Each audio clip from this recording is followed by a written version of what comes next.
আসসালামু আলাইকুম ওরহমতুল্লাহি ওবরাকাতু। বিসমিল্লাহ আলহামদুলিল্লাহ ওসলাতু ওয়াসসালামু আলা রসুলিল্লাহ ওয়ালা আলিহি ও আসহাবিহি আজমাইন আমাবাদ। প্রিয় দর্শক শ্রোতা, কাছে কিংবা দূরে এই মুহূর্তে যে যেখানে বসে আছেন, আপনাদের প্রত্যেককে স্বাগত জানাচ্ছি আরটিভির মাহে রমাদানের বিশেষ অনুষ্ঠান প্রাণ নিবেদিত প্রশ্নকরণের আজকের পর্বে। প্রিয় দর্শক, আপনাদের সঙ্গে আমি আব্দুল কাহার রয়েছি। আপনারা জানেন যে অনুষ্ঠানে আমরা নির্দিষ্ট একটি বিষয়ে কথা বলি। আমরা আজকে কথা বলতে চাই জাকাত নামাজ রোজার মতোই ফরজ, এবং সেই সাথে আপনাদের করা প্রশ্নের গুরুত্ব সরে এই সমাধান জানবার চেষ্টা করবেন ইনশাআল্লাহ তাআলা। আর এই প্রশ্নগুলোর উত্তর দেওয়ার জন্য এবং সেই সাথে নির্দিষ্ট বিষয়ে আলোচনা করবার জন্য আমাদের মাঝে আমন্ত্রিত হয়েছেন জাতীয় মসজিদ বাইতুল মোকাররমের সম্মানিত পেশ ইমাম মুহতারাম মুফতি মহিউদ্দিন কাসিমি। আসসালামু আলাইকুম ওরহমতুল্লাহি ওবরাকাতুহু। ওয়ালাইকুম আসসালাম রহমতুল্লাহি ওবরাকাতুহু। আহলান সাহলান শেখ, কেমন আছেন? আলহামদুলিল্লাহ, আপনি ভালো আছেন? আলহামদুলিল্লাহ, আল্লাহ রাব্বুল আলামিন ভালো রেখেছেন। আপনার মাধ্যমে আমরা আজকে আলোচনা শুনবো এবং দর্শককেও নানা বিষয়ে কথা শোনাবো ইনশাআল্লাহ তাআলা। জি, ইনশাআল্লাহ। বারাকাল্লাহু ফিকুম। প্রিয় দর্শক, আপনিও চাইলে আমাদের সাথে যুক্ত হতে পারবেন দুটো মাধ্যমে। একটি হচ্ছে সরাসরি স্ক্রিনে দেখার নম্বরে ফোন কলের মাধ্যমে, আরেকটি হচ্ছে আরটিভি ইসলামিক শো এই ফেসবুক পেজ কিংবা ইউটিউবে আপনি প্রশ্ন করে আমাদের কাছে সরাসরি সমাধান জানতে চাইতে পারেন। আমরা আপনার প্রশ্নগুলো সরাসরি সমাধান জানবার চেষ্টা করব। কোরআনুল কারীমে আল্লাহ রাব্বুল আলামিন বলেছেন ওয়া আকিমুস সালাহ ওয়া আতুজ যাকাহ, সালাতকে ফরজ করেছেন, সেই সাথে জাকাতকেও তিনি ফরজ করে দিয়েছেন। কিন্তু আমরা সালাতকে যত বেশি গুরুত্ব দেই, আমরা সাওমকে যত বেশি গুরুত্ব দেই, কিন্তু সেই তুলনায় জাকাতকে নিতান্তই খুব কম গুরুত্ব দেই। অথচ এই জাকাত ব্যবস্থা নামাজ রোজার মতোই ফরজ। যারা সম্পদশালী আছে, কোন কোন সম্পদের জাকাত দিতে হবে, জাকাত কতটুকুন হবে, কাকে দিতে হবে, জাকাতের বন্টনের খাত কারা হবে, এবং এর সময় কখন, বছর পূর্তি হবে, কোন কোন বিষয়গুলোর, আমরা এই খুঁটিনাটি বিষয়গুলো নিয়ে আজকে মুহতারামের কাছ থেকে আলোচনা শুনবো ইনশাআল্লাহ তাআলা।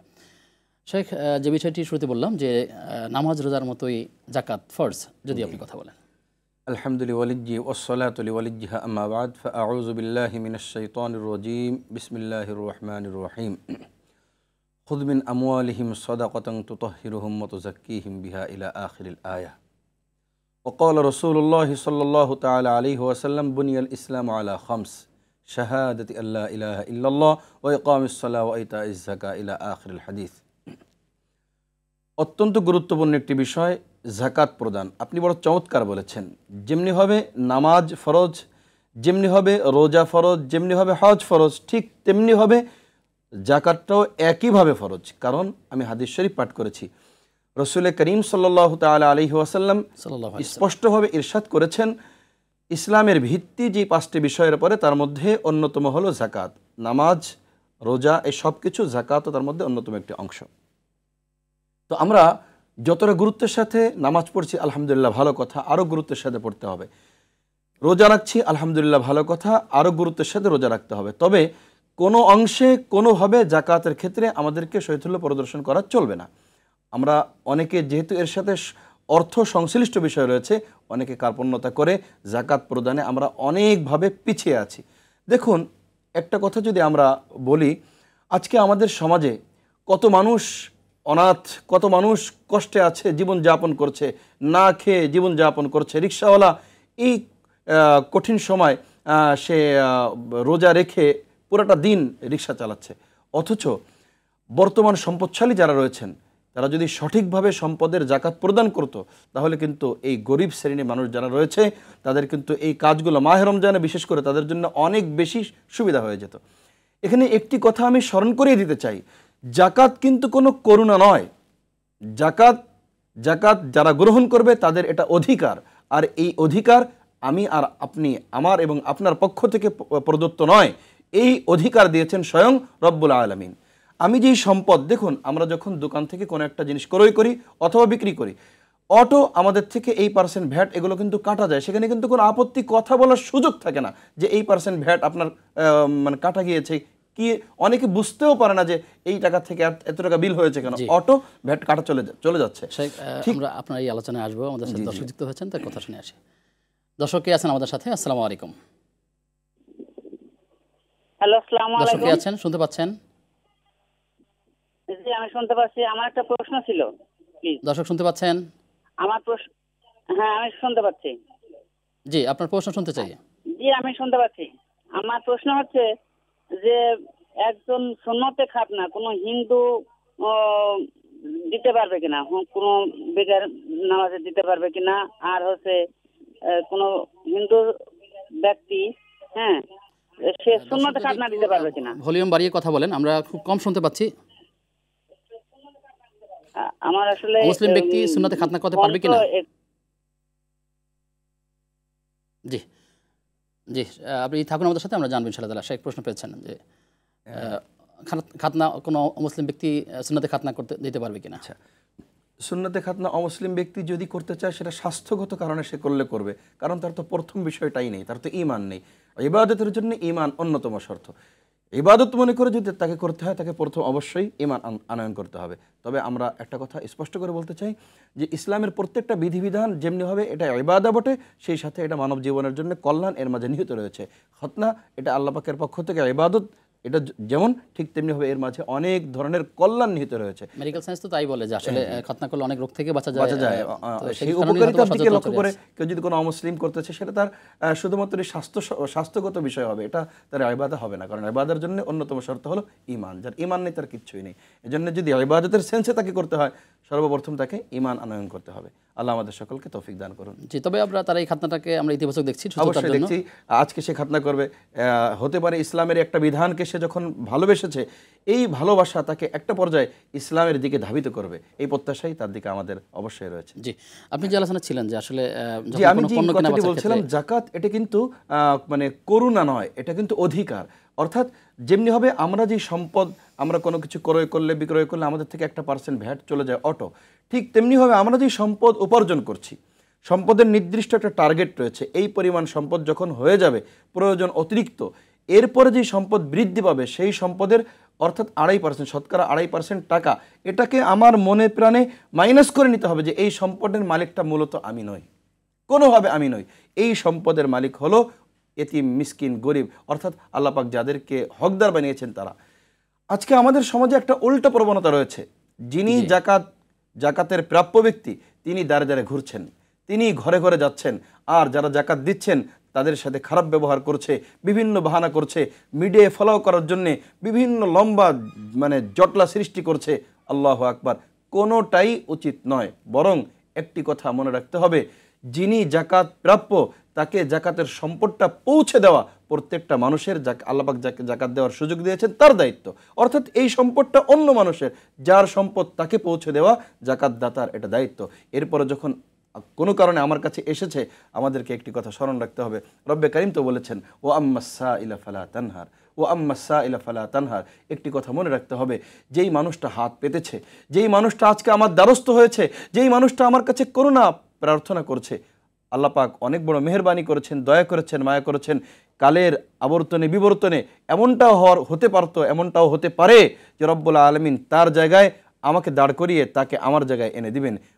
অতিলকাল আইয়ামু নুদাবিলুহা বাইনান নাস, ইতিহাস সাক্ষী, সব কিছুই সাক্ষী। আমরা এমন অনেক দেখেছি, আজকের শিল্পপতি একদিন সে ভিক্ষুকে পরিণত হয়, একদিনের ভিক্ষুক সে কিন্তু শিল্পপতিতে পরিণত হয়। এই জন্যে আল্লাহ পাক আমাদের করুণা নয়, এটা তার দায়িত্ব, অবশ্যই তার এটা অধিকার। আমি যে মেসেজটা এই মিডিয়ার মাধ্যমে গোটা বিশ্ববাসীকে দিতে চাই সেটা হলো, আসুন নামাজের যেমন গুরুত্ব, আমরা গুরুত্বের সাথে নামাজ পড়ছি, রোজা গুরুত্বের সাথে আদায় করছি, ঠিক তেমনি হবে একইভাবে আমরা এই জাকাত প্রদানের ব্যাপারে সর্বোচ্চ যত্নবান হব। এবং একটি মেসেজ আমি সকলকে দিতে চাই, আমাদেরকে মনে রাখতে হবে, আমাদের যেই ধারণা, আমাদের যে চিন্তা চেতনা জাকাত প্রদান করলে সম্পদ কমে যায়, সম্পূর্ণ ভুল কথা। জাকাত যে ব্যক্তি প্রদান করবে, এই জাকাত মানুষের সম্পদকে পুত পবিত্র করে, এই জাকাত মানুষের সম্পদের গ্যারান্টি দেয়, এই জাকাত মানুষের সম্পদকে বৃদ্ধি করে। শুধু তাই নয়, একটা মানুষকে সম্পদশালী করা এই জাকাতের অনেক ভূমিকা রয়েছে। দেখুন হাদিস শরীফের মাঝে, সেই হাদিসটা শুনবো। দর্শক যুক্ত হয়েছেন, প্রিয় দর্শক কে আছেন আমাদের সাথে, পরিচয় দিয়ে প্রশ্ন করুন। আসসালামু আলাইকুম। ওয়ালাইকুম আসসালাম। দর্শক কি শুনতে পাচ্ছেন? আপনি ভলিউম বাড়িয়ে কথা বলুন। জি, শুনতে পাচ্ছি। জি হুজুর, আমার প্রশ্ন হলো যে আমি বেতের নামাজে যখন দর্শক আমি শুনতে পাচ্ছি না, তখন কি আমি বেতের নামাজে দোয়া কুনুদের সাথে কি দর্শক শুনতে পাচ্ছেন আপনি পড়তে পারবো কিনা? কি আছেন লাইনে? পরিচয় দিয়ে কথা বলুন। দুঃখিত, হয়তো সংযোগ করতে পারেনি। দর্শক শুনতে পাচ্ছেন কি? জি, বেতরের নামাজ কয়টি সূরা দিয়ে পড়তে হবে? শাইখ যদি উত্তরটা দিয়ে দেন। বেতের নামাজ তিন রাকাত 3টা সূরা পড়বে। না, স্বাভাবিকভাবে প্রশ্ন আসে এই কারণে যে অনেক মানুষ দেখা যায় লম্বা করে সালাত আদায় করতে চায়, সেই তো লম্বা সূরাগুলো জানে না, সেক্ষেত্রে একই সূরা বারবার পড়া অথবা একাধিক সূরাকে যুক্ত করা, একাধিক সূরা পড়া মানে একটা নিরুপায় হলে তো তার ক্ষেত্রে কোনো সমস্যা নেই, অবশ্যই পড়া যাবে। তবে আমাদের এমনটা কেন হবে যে আমি ভেতরে 3 রাকাত নামাজ পড়ার জন্য আমার পুঁজি নেই, এমনটা মুসলমানের তো হওয়া উচিত নয়। ছোট হোক, অবশ্যই মুসলমানের জন্য এতটুকু পুঁজি তো অবশ্যই ইন্নাল্লাযী লাইসা ফী জাওফিহি শাইউম মিনাল কুরআন কালাবিতুল খরিব, মাহে রমজান কোরআন নাজিলের মাস, এই মাসে আমি এতটা ভিক্ষুকের মতো কেন হব যে ভিতরের নামাজ পড়ার মতো সামান্য 3টা আয়াত মানে কিছু সূরা আমার কাছে থাকবে না, এমনটা হওয়া উচিত নয়। তবে একান্ত যে কোনো কারণে একটা মানুষ আগে মানে এই ইসলামের পথে ছিল না, ইসলামের পথে এসেছে, কিছুই তার জানা নেই, হ্যাঁ এমন নিরুপায় হলে একাধিকবার পড়ে কোনো নামাজের কোনো সমস্যা হবে না, কিন্তু এরপরে কন্টিনিউ করা যাবে না। অর্থাৎ তাকে কোরআন শিক্ষা করতে হবে। কোরআন আমাদেরকে একটা কথা মনে রাখতে হবে, কোরআন শুধু শিখবই না, কোরআন শিখবো, কোরআন বুঝবো, কোরআন অনুযায়ী আমল করব, ব্যক্তি জীবন, পারিবারিক জীবন, রাষ্ট্রীয় জীবন, সর্বক্ষেত্রে অবশ্যই আমাদের কোরআনের সাথী থাকতে হবে। শেখ, অনেক মানুষ মনে করেন যে আমি যত ট্যাক্স দেই আবার জাকাতও দিতে হবে, এটা তো আমার জন্য জরিমানা হয়ে গেল, আপনি কি বলবেন এক্ষেত্রে? ট্যাক্স এবং জাকাত এক জিনিস নয়, এটা সম্পূর্ণ ভিন্ন জিনিস। জাকাত অবশ্যই দিতে হবে, ট্যাক্স ভিন্ন জিনিস, জাকাত ভিন্ন জিনিস, এটা আমাদেরকে স্পষ্ট করে মনে রাখতে হবে। তো আমি যে হাদিস শরীফ পাঠ করেছিলাম, জি আমরা সেই হাদিসটা শুনবো বিরতির পর ইনশাআল্লাহ তাআলা। জি প্রিয় দর্শক, আপনারা দেখছিলেন RTVর বিশেষ আয়োজন প্রাণ নিবেদিত প্রশ্ন করুন আজকের পর্ব। সময় হয়েছে একটা বিরতির, ফিরছি কিছুক্ষণ পর, সাথী থাকুন।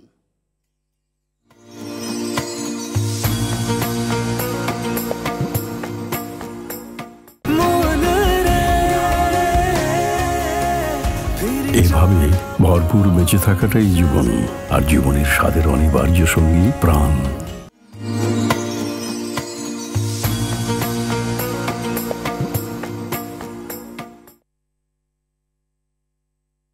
বিরতির পরে সবাইকে আবার আমন্ত্রণ জানাচ্ছি। প্রিয় দর্শক, আপনারা দেখছিলেন RTVর মাহে রমাদানের বিশেষ আয়োজন প্রাণ নিবেদিত প্রশ্ন করুন আজকের পর্ব।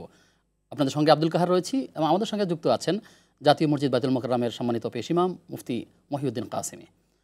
শেখ, আপনাকে আহলান সাহলান। আপনি যে বিষয় নিয়ে কথা বলছিলেন, যে আমরা আপনাকে প্রশ্ন করেছিলাম যে অনেক মানুষ মনে করে যে যদি আমি ট্যাক্স দিই তাহলে আবার জাকাত কেন দিব? জি এটা আমি বলেছি যে জাকাত এক বিষয়, ট্যাক্স ভিন্ন বিষয়, সুতরাং একটাকে আরেকটার সাথে মিলিয়ে কোনোভাবে কোনো বাহানা অজুহাত করা যাবে না। আমি একটা মেসেজ স্পষ্ট করে বলতে চাই, জাকাত নিয়ে কোনো বাহানাবাজি করা যাবে না।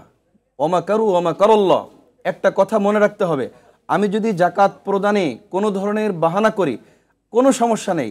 রব্বুল আলামিন সুযোগ দিয়েছিলেন জাকাত প্রদান করার জন্যে, সেই সুযোগকে আমি অবহেলা করেছি, রব্বুল আলামিন হতে পারে আমাকে জাকাত গ্রহণের উপযুক্ত করে দিবেন। এই মেসেজটা, এই ভয়টা আমার আপনার সকলের অন্তরে সবসময় থাকতে হবে। আমি হাদিস শরীফ পাঠ করেছিলাম, আল্লাহ রাসূল সাল্লাল্লাহু তাআলা আলাইহি ওয়াসাল্লাম বলেছেন, মান আতাহুল্লাহু মালান ফালাম ইউআদ্দি যাকাতা, আল্লাহ পাক যাকে সম্পদ দিয়েছেন কিন্তু সেই সম্পদের যাকাত যদি সে প্রদান না করে, তাহলে আল্লাহু আকবার, এই সম্পদ তাকে বিষাক্ত সাপ, এমন বিষাক্ত সাপের আকৃতি ধারণ করে তাকে যখন দংশন করতে থাকবে, একটা পর্যায়ে সে বলবে, এই সম্পদ, এই সাপ তাকে বলতে থাকবে, আনা মালুক আনা কানসুক, আনা মালুক আনা কানসুক, যে সম্পদ তুমি গচ্ছিত করে রেখেছিলে, এতিমের হক, গরিবের হক, মিসকিনের হক, অসহায় বিধবাদের হক তুমি গচ্ছিত করে সব কিছু নিজেই খেয়েছো, সেই সম্পদ আজকে আমি সাপ আকৃতি ধারণ করে আজকে তোমাকে আমি দংশন করেছি। সেদিন বুঝে আসবে এই জাকাত না প্রদান করার কতটা ভয়াবহতা, সেদিন বুঝে আসবে।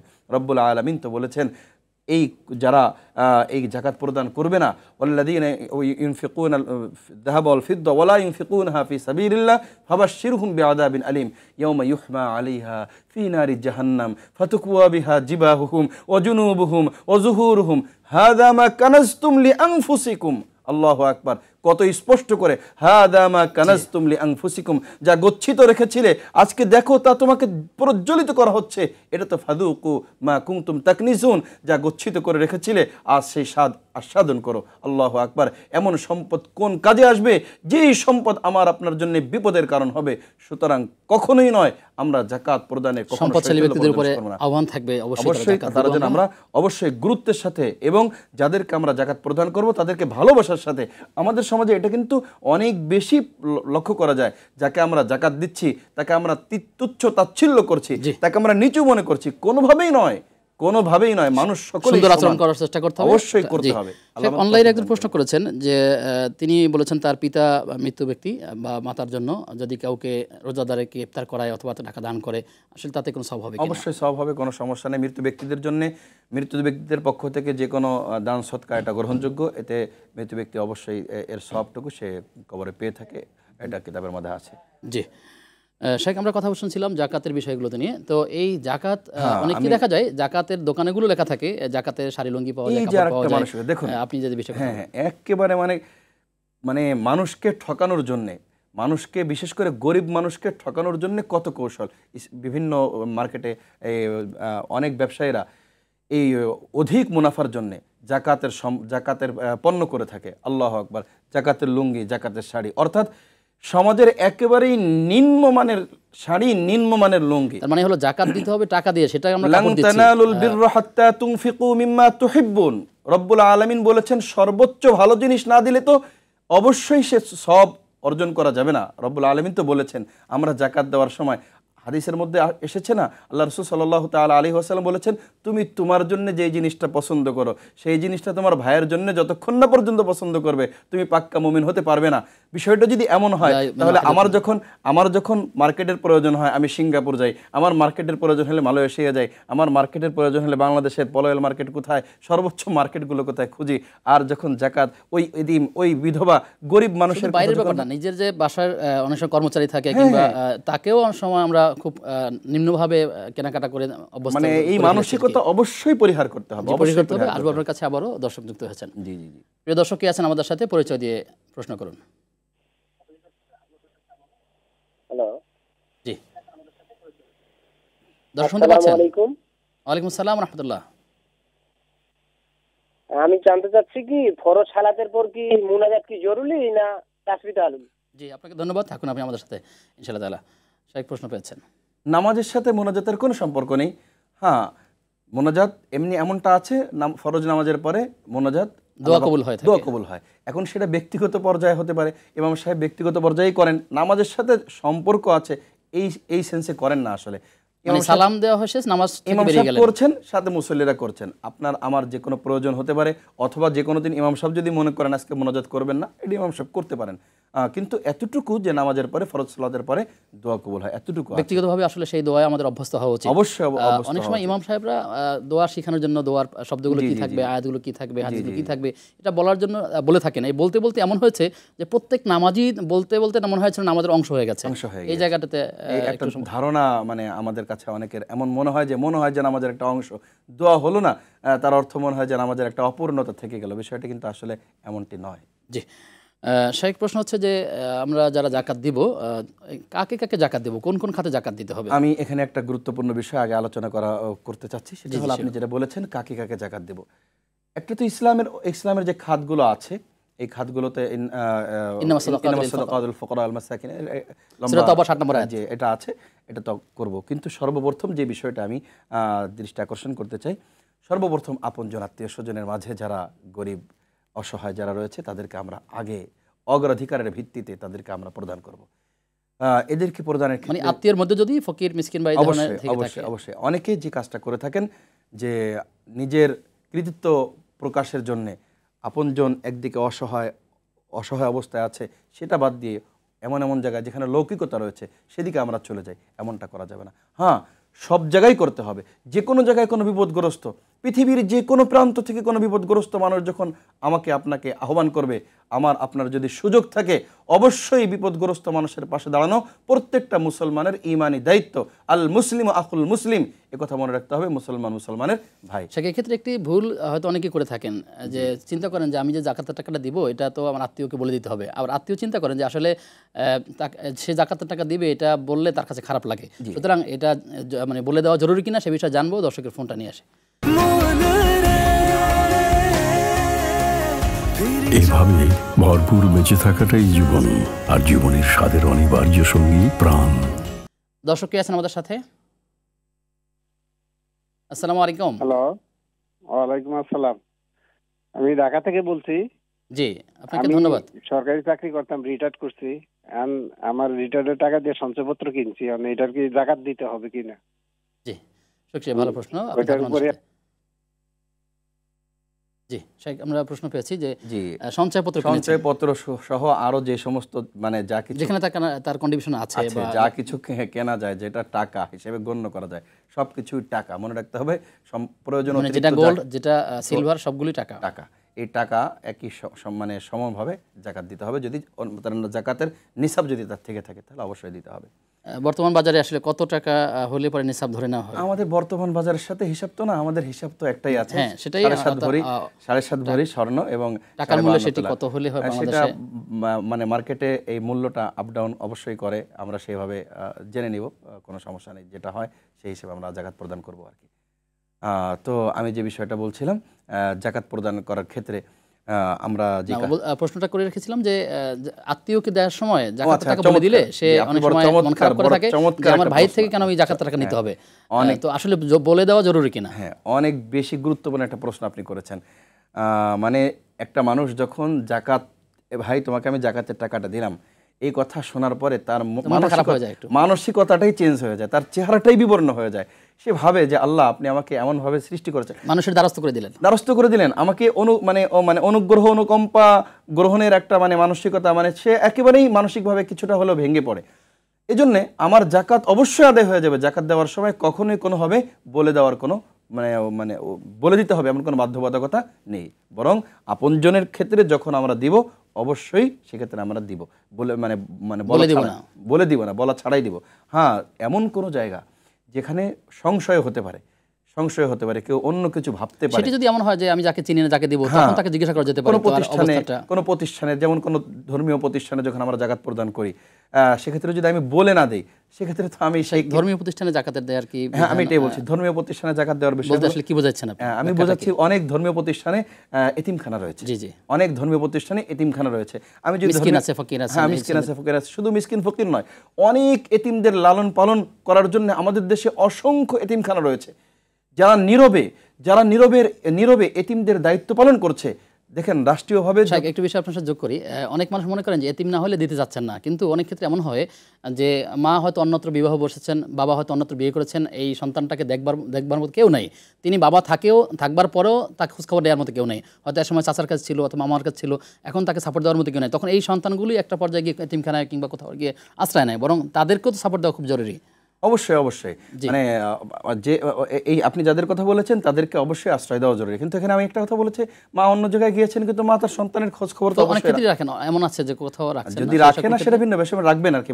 মা তো মাই, পিতা তো পিতাই, কিন্তু আপনি যে এতিমের সংজ্ঞা যে ব্যাপক করতে চাচ্ছেন বিষয় অবশ্যই তাদেরকে আমরা কথা শুনে আপনার কাছে আবার আসবো। জি জি ইনশাআল্লাহ। প্রিয় দর্শক আছেন আমাদের সাথে, পরিচয় দিয়ে প্রশ্ন করুন। আসসালামু আলাইকুম।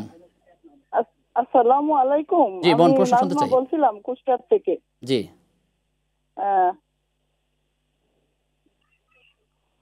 জি, আমার প্রশ্ন হচ্ছে আমি হজে যেতে চাই, আমার স্বামীও অসুস্থ এবং আমার ছেলেও নাই, এই অবস্থা আমি কি করতে চাই?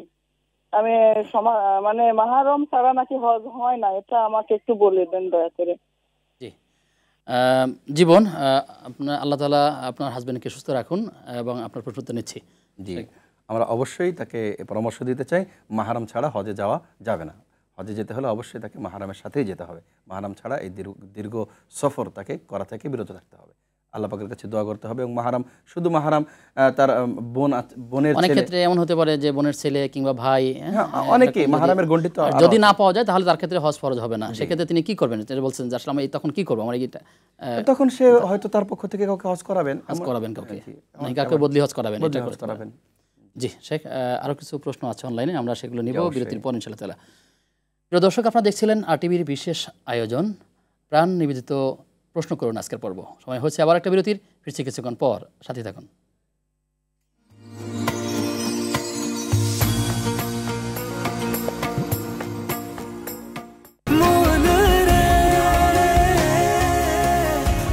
এভাবে ভরপুর বেঁচে থাকাটাই জীবন, আর জীবনের স্বাদের অনিবার্য সঙ্গী প্রাণ।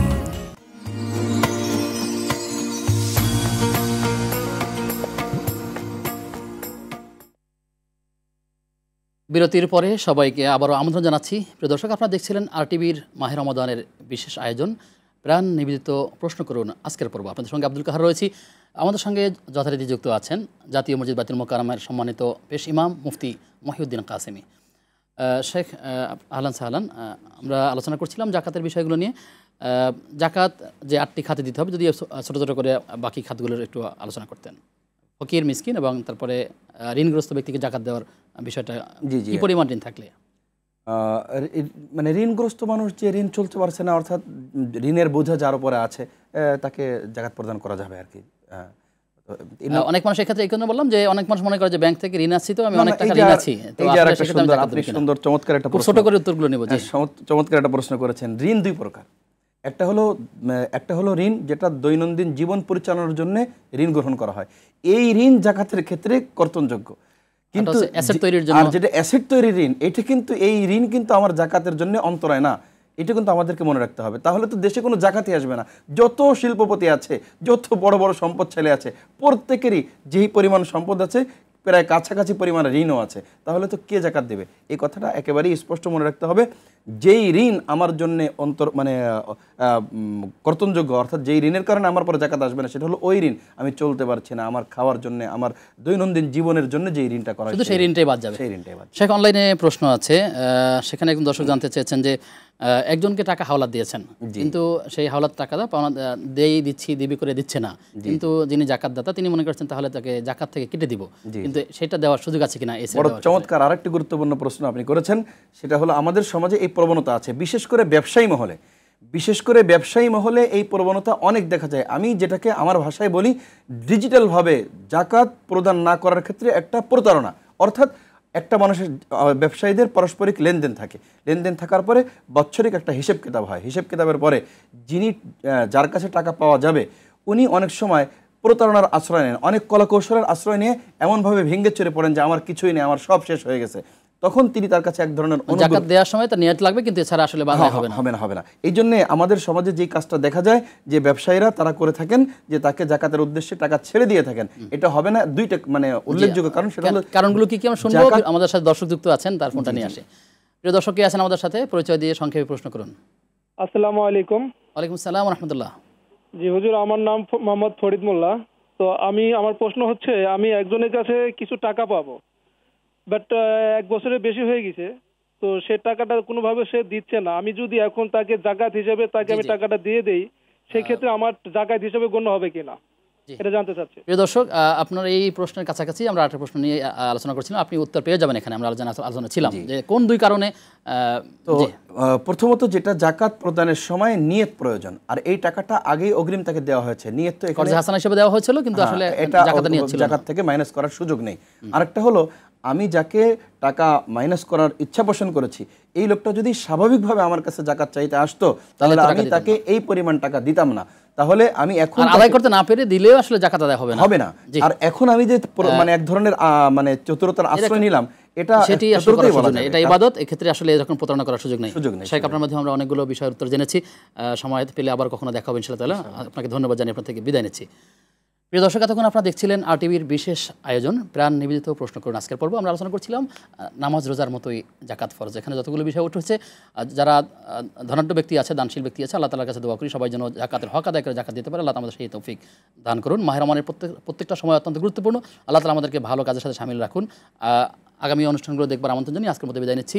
আসসালামু আলাইকুম ওয়া রাহমাতুল্লাহি ওয়া বারাকাতুহু।